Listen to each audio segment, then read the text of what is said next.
बिस्मिल्लाहिर्रहमानिर्रहीम। अस्सलामु अलैकुम। लेक्चर का आगाज़ हदीस नबवी सल्लल्लाहु अलैहि वसल्लम से करते हैं।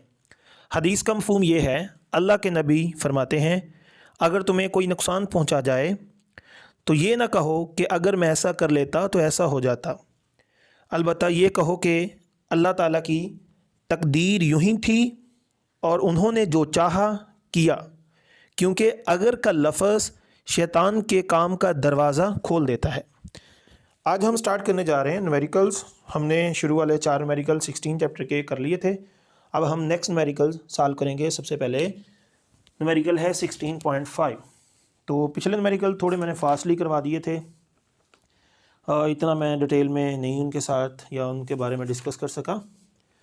अब थोड़ा हम इसको समझेंगे कि किस तरह न्यूमेरिकल्स जो हैं वो सॉल्व किए जाते हैं। आप लोगों ने बेटा कोशिश करनी है कि हर न्यूमेरिकल की जो है डायग्राम बनानी है, ठीक है। कोई भी न्यूमेरिकल की जब आप लोग डायग्राम बना लेते हैं तो आपको वो न्यूमेरिकल का जो कॉन्सेप्ट है वो बहुत ज़्यादा स्ट्रॉन्ग हो जाता है। कुछ न्यूमेरिकल्स हमारी बुक में होते हैं जिनकी डायग्राम्स बुक में ही बनाई होती हैं, यानी आपका जो स्कॉलर है, आपकी जो गाइड बुक है उसमें बनाई गई होती हैं, लेकिन मोस्टली न्यूमेरिकल्स की डायग्राम नहीं बनाई होती। और ऐसा कोई न्यूमेरिकल जो है मेरी नज़र से नहीं गुजरा जिसकी डायग्राम ना बनती हो, चाहे फर्स्ट ईयर का न्यूमेरिकल हो चाहे सेकंड ईयर का हो। हमेशा न्यूमेरिकल का दुख दूर करने का एक बेहतर हल मैं आपको बताता हूं कि हर न्यूमेरिकल की डायग्राम बनाया करो, उसकी स्टेटमेंट जो है उसको अच्छी तरह से समझा करो। जो बंदा स्टेटमेंट को अच्छी तरह से समझ लेता है तो न्यूमेरिकल्स को सॉल्व करना उसके लिए बहुत ही आसान हो जाता है। न्यूमेरिकल्स को सॉल्व करने के लिए सिर्फ 2 चीज़ें चाहिए। नंबर 1, न्यूमेरिकल को सॉल्व करने के लिए जो चैप्टर है उसके सारे फार्मूलाज आने चाहिए आपको। दूसरे नंबर पर आप लोग इस काबिल हो जाएं कि स्टेटमेंट पढ़ के आप उसको डायग्रामेटिकली शो कर सकें। तो जब आपके पास फार्मूलाज पूरे चैप्टर के अवेलेबल हैं और उसको डायग्रामेटिकली भी आप लोग रिप्रेजेंट कर चुके हैं, इट्स मीन दैट कि आप लोग उसकी स्टोरी को जान चुके हैं, समझ चुके हैं, और आप उसे डाटा जो है वो निकालेंगे कि क्या क्या उसने दिया है हमको और बदले में किस किस चीज़ की डिमांड कर रहा है। तो ये 3-4 पॉइंट बता दिए। फार्मूलाज आने चाहिए चैप्टर के, डायग्रामेटिकली बनाना चाहिए, क्या चीज़ उसने दी है वो लिख लेना है, हमसे क्या डिमांड कर रहा है। ये 4 चीज़ों पे आप दुनिया के हर न्यूमेरिकल के लिए फोकस करेंगे तो दुनिया का हर न्यूमेरिकल इसी तरह ही सॉल्व हो जाएगा, इसी मेथड से। सबसे पहले जो न्यूमेरिकल हमने करना है, इससे पहले भी हम कुछ कर चुके हैं, यहाँ पे आओ 16.5। वो कहता है इंडक्टर है, प्योर इंडक्टर जिसकी इंडक्टेंस है 3/π हेनरी। तो यानी यहाँ पे बात हो रही है इंडक्टर की, उसकी उसने इंडक्टेंस दे दी और वो कितनी है 3 क्या है पाई हेनरी, उसका बेटा क्या है यूनिट है। और वहाँ पर उसके साथ सीरीज़ में एक रेजिस्टेंस लगी हुई है इंडक्टर के साथ, जिसकी रेजिस्टेंस हमें दी गई है 40 ओहम, ठीक है बेटा। फिर वो उसके बाद कहता है कि वहाँ पर जो है वोल्टेज अप्लाई किए गए हैं इंडक्टर को, रेजिस्टर को, जो कि आपस में सीरीज़ में है। इनके क्रॉस हमने क्या चीज़ अप्लाई कर दी, आल्टरनेटिंग वोल्टेज का सोर्स, जिस पर आपकी बुक वाले ने एक इक्वेशन दी है जो कि बराबर है 350 मल्टीप्लाई बाई आपके पास आ जाएगा साइन, और साइन का जो एंगल दिया है वो है 100, यहाँ पे पाई है और साथ में टी दिया है। ये वोल्टेज की इक्वेशन उसने दी थी, ये डाटा उसने दिया था, मैंने लिख लिया।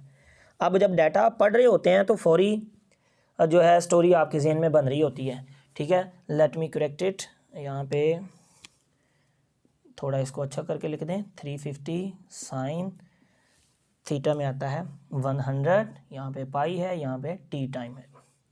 ये बेटा था गिवन डाटा, वो आपको सारा ही आता है, गिवन डाटा फलां फलां, वो मैं नहीं लिखता कि ये गिवन लिखें, कैलकुलेशन लिखें, आप खुद ही बहुत अच्छी तरह से जानते हैं।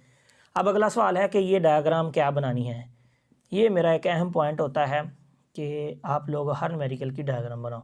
चूँकि अब आप स्टेटमेंट पढ़ चुके हैं तो उसने आपको बता दिया है कि यहाँ पे एक हमारे पास इंडक्टर है, मैंने बना दिया, और उस इंडक्टर के साथ एक क्या लगा हुआ है, रेजिस्टर लगा हुआ है, मैंने बना दिया, और उन दोनों के अक्रॉस हमने अल्टरनेटिंग करंट सोर्स को जो है वो लगाया हुआ है।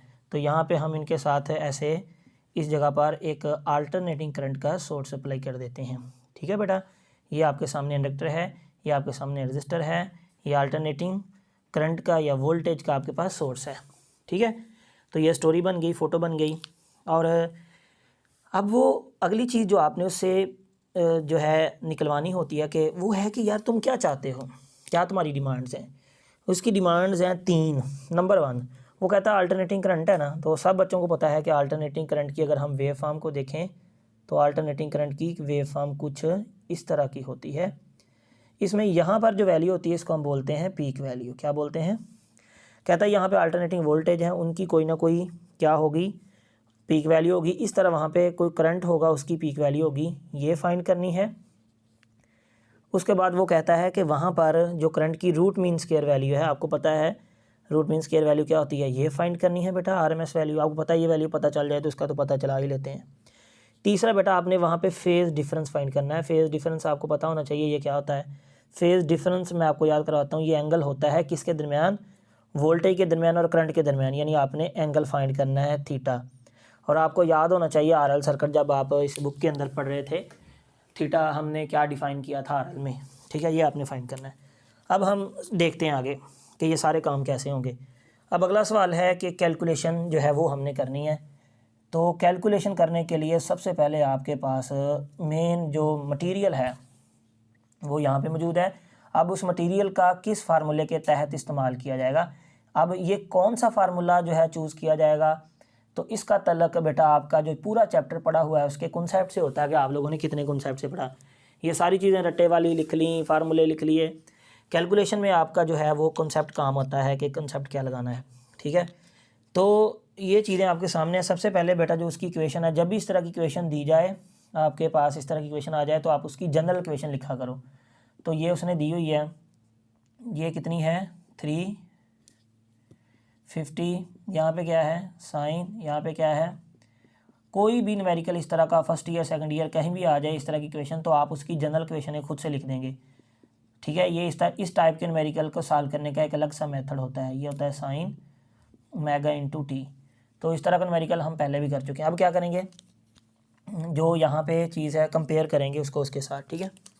यहाँ पे कितना आ रहा है साइन थीटा के साथ 350, यहाँ पे कितना आ रहा है वी नॉट, तो हम लिख सकते हैं वी नॉट बराबर है किसके 350 के। तो आपके पास वी नॉट आ चुके हैं, ठीक है। इससे कंपैरिजन से एक और चीज़ निकल आएगी, ठीक है। आपको ऐसे लगता है ये तो उसने पूछा ही नहीं, ये क्यों निकाल लिया, तो ये बेटा जो चीज़ आपसे पूछी गई है ना उसको निकालने में ये आपके काम आएगा, ठीक है। बेशक वी नॉट उसने पूछा नहीं है, लेकिन फिर भी हमें इक्वेशन दी थी, वहाँ से ये मटेरियल मिल गया है, तो शायद हो सकता है ये कहीं हमारे काम आ जाए।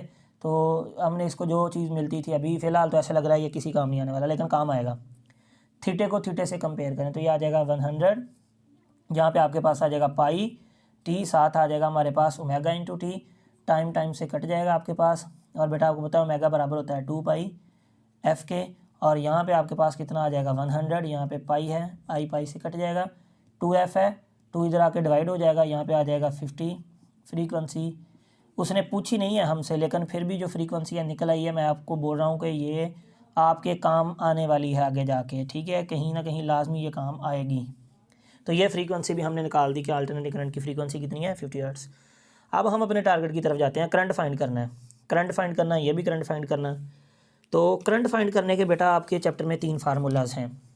एक होता है आई इज इक्वल टू, वो बेटा बराबर होता है आई नॉट साइन ऑफ थीटा, ठीक है। एक फार्मूला करंट का आपके पास होता है, अगर आपके पास रूट मीन स्क्वायर करंट है, कौन सा करंट है, तो वो बराबर होता है root mean square current I nought divided by क्या होता है स्क्वायर रूट 2, ठीक है। तीसरा करंट का फार्मूला होता है आई आर एम एस, बराबर होता है आपके पास वी आर एम एस, ठीक है। ये ओहम्स लॉ है, V R M S divided by जो भी सर्किट है उसकी रेजिस्टेंस। यहाँ पे रेजिस्टेंस और इंडक्टर इकट्ठे हैं तो दोनों की कंबाइंड रेजिस्टेंस जो होती है जी होती है। तीसरा करंट का फार्मूला हो सकता है कि अगर आपके पास करंट आई नॉट फाइंड करना है तो बेटा इस आई नॉट को हम फाइंड कर सकते हैं किस तरह से, ये फार्मूले से, कैसे, ये बराबर आ जाएगा I R M S multiply क्या आ जाएगा √2। करंट का एक और फार्मूला हो सकता है आई नॉट का ओहम्स लॉ से, वो हो सकता है आपके पास वी नॉट डिवाइडेड बाई उसकी रेजिस्टेंस, वो जो किसे रिप्रेजेंट करेंगे यहाँ पे हम जी से, कंबाइंड सर्किट की रेजिस्टेंस जी होती है। तो ये बेटा कब इस्तेमाल करना है, जब आपसे इंस्टेंटेनियस करंट का पूछा जाए कि फ़लाँ लम्हे पे करंट की वैल्यू फाइंड करो। और ये आपने इस्तेमाल करना है जब आपसे कहा जाए root mean square value find करो, या वैसे ही उसने कह दिया जी करंट फाइंड करें, उसने मेंशन ही नहीं किया कौन सा है, तो अंडरस्टूड है कि रूट मीन स्क्वायर है। तो रूट मीन स्क्वायर का एक फार्मूला ये है कि आई नॉट √2 और दूसरा रूट मीन स्क्वायर का कौन सा फार्मूला है, VRMS यानी ओहम्स लॉ से डिवाइडेड बाई उसकी रिएक्टेंस। और जो आपके पास आई नाट का भी दो फार्मूले हैं, एक तो आप आई नाट फाइंड कर सकते हैं किससे, IRMS मल्टीप्लाई बाई √2, और आई नाट आप फाइंड कर सकते हैं किससे, ओहम लॉ से। जब ओहम लॉ लगाना है, देखिए ओहम लॉ लगाने में अगर IRMS है तो VRMS ओवर जी है, अगर आई नाट है तो फिर बेटा V नाट ओवर जी है, यानी RMS के लिए RMS ओवर जी, नाट के लिए V नाट ओवर जी। तो ये करंट के सारे फार्मूलाज आपको पता होने चाहिए कि कौन किस वक्त कहाँ पे इस्तेमाल करना है। अब डाटा के मुताबिक हम इस्तेमाल करेंगे जिसको भी हम लोगों ने यूज़ करना होगा। तो सबसे पहले हम इस आई नाट को फाइंड करते हैं। आई नाट फाइंड करने के लिए क्या करेंगे, हम ये लगाएं, अगर यहाँ से IRMS मल्टीप्लाई बाई 2, हमारे पास तो IRMS भी नहीं है तो ये वाला फार्मूला फेल है। ये तो इंस्टेंटेनियस के लिए होता है, ये भी नहीं लगेगा, ठीक है। अगर हम IRMS फाइंड करते हैं इस फार्मूला से तो इसके लिए आई नाट हो चाहिए, ये भी हमें नहीं पता, ये भी हमें इस्तेमाल करना आएगा या हमसे नहीं होगा। अगर हम IRMS करते हैं तो IRMS के लिए क्या चाहिए, VRMS ओवर जी, ना हमारे पास VRMS है ना हमारे पास जी है, तो इस भी इस्तेमाल नहीं कर सकते। अब इसका इस्तेमाल करते हैं हम लोग इस फार्मूले को, देखिए IRMS मल्टीप्लाई बाई 2, तो हमारे पास तो IRMS भी नहीं है। अब हम इस फार्मूले का इस्तेमाल करेंगे आई नाट फाइंड करने के लिए। ये क्या है, V नाट ओवर जी।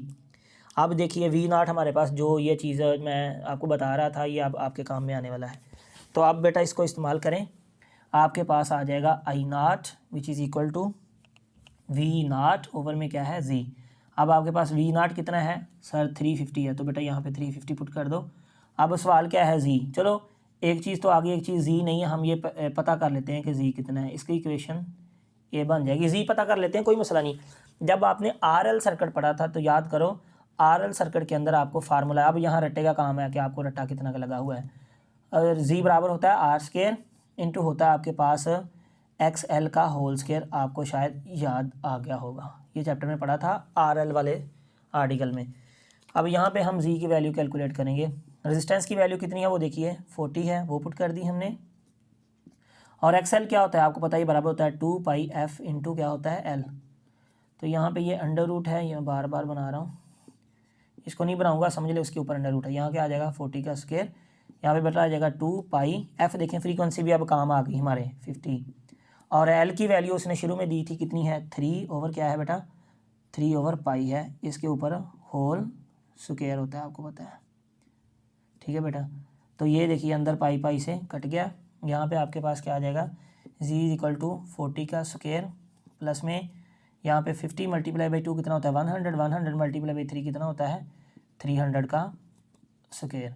तो अब यहाँ पे हम इसका जब स्क्वायर रूट लेंगे, इसका स्क्वायर लेके अब इसका जब स्क्वायर रूट लिया जाएगा तो बेटा जी का जो आंसर है वो हमारे पास आ जाएगा 302 पॉइंट आएगा 65। जी का यूनिट ओम होता है। तो ये देख लो जो चीज़ हमें चाहिए थी हमने वो कैलकुलेट कर ली है, ठीक है। अब हम इसको जो ऊपर इक्वेशन ए थी उसके अंदर पुट करेंगे। तो जब इसको हम ऊपर इक्वेशन ए में पुट करेंगे तो आई नाट बेटा किसके इक्वल है, आई नाट हमारे पास आ जाएगा 350 डिवाइडेड बाई क्या है जी कितना है 302 शारिया या डेसिमल पॉइंट लगेगा यहाँ 65। आपके पास जो आई नाट है बेटा वो आ जाएगा 1.16 एम्पेयर, 1.16 एम्पेयर, ठीक है। ये देख रहे हैं हमने ये फाइंड कर लिया। आपको पता है आई नाट आ चुका है। तो अब IRMS फाइंड करना है, तो IRMS के फार्मूलाज देखिए कितने हैं, एक और एक ये 2 हैं, ठीक है। आप खुद बेटा समझदार हैं कौन सा इस्तेमाल होना है, तो डाटे के मुताबिक ही आपको पता है। ये फार्मूलाज ओहम लॉ वाले हैं, ये वाले, ठीक है। और दूसरे ये रूट मीन स्क्वायर वाले फार्मूलाज हैं जो आपने चैप्टर में पढ़े, ये वाले, ठीक है। और ये इंस्टेंटेनियस करंट का फार्मूला होता है। तो IRMS फाइंड करनी है, तो IRMS के कितने फार्मूलाज हैं, एक ये है, तो कौन सा सूटेबल है, ये वाला या ये वाला। तो अब हमारे पास VRMS तो है नहीं, हमारे पास ये है आई नाट ओवर √2। तो हमारे पास अब IRMS जो है वो बराबर आ जाएगा आई नाट डिवाइडेड बाई क्या है √2। अब आई नाट आपके पास कितना है, आई नाट है 1.16 डिवाइडेड बाई क्या है √2। तो बेटा इसका जब कैलकुलेटर का इस्तेमाल करके अब इसका आंसर निकालेंगे तो आपके पास इसका आंसर जो है वो आ जाएगा 0.81 एम्पेयर। ये लो जी IRMS फाइंड कर लिया। अब लास्ट पे सवाल होता है एंगल। तो आप लोगों ने जब RL सर्किट पढ़ा था, फिर रट्टे वाली चीज़ आ गई, RL सर्किट पढ़ा था तो RL सर्किट में बेटा आप लोगों ने लाजमन एंगल का फार्मूला पढ़ा होगा। मैं आपको याद करवा देता हूँ। RL सर्किट के अंदर जो फेज़ डिफरेंस था, एंगल था, उसका आप लोगों ने जो फार्मूला पढ़ा था वो बेटा बराबर था theta is equal to tan inverse, आपको याद होना चाहिए वो बराबर होता है XL ओवर R। क्या होता है? XL ओवर क्या होता है बेटा? R। तो यहाँ पे थीटा आ गया, यहाँ पे tan इनवर्स आ गया, और XL आप लोगों ने यहाँ फाइंड की हुई है, ये देखें XL ये सारा XL है, देख लें XL नहीं है, XL ये सारी रकम XL है। तो यहाँ पे आ जाएगा 300 XL, ठीक है। यहाँ तो स्केयर था, स्केयर के बगैर तो XL 300 है, और R कितना है बेटा 40 है। तो यहाँ पे कैलकुलेटर का इस्तेमाल करेंगे, 300 ओवर 40 करेंगे, तो यहाँ पे बेटा आ जाएगा आपके पास कैलकुलेटर से आप इसका जब tan इनवर्स लेंगे तो यह आ जाएगा tan इनवर्स, यहाँ पे शायद आपकी बुक में दिया हुआ है 7.5, कैलकुलेटर से शिफ्ट tan दबाएंगे 7.5 लिखेंगे, तो बेटा जो एंगल है वो आपके पास आ जाएगा 82.4 डिग्री। तो ये एंगल आ गया। बात समझिए, 3 चीज़ें उसने हमें मालूम करने के लिए कही थी, और तीनों चीज़ों को बेटा हम लोगों ने जो है वो कैलकुलेट कर लिया है।